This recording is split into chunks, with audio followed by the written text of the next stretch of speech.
playing the tight ball games is that much tougher.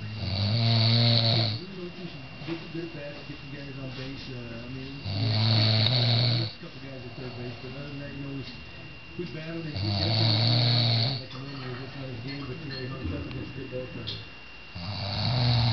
After the break, the Dinos hope to improve their playoff lot while dimming those of a former fan favorite.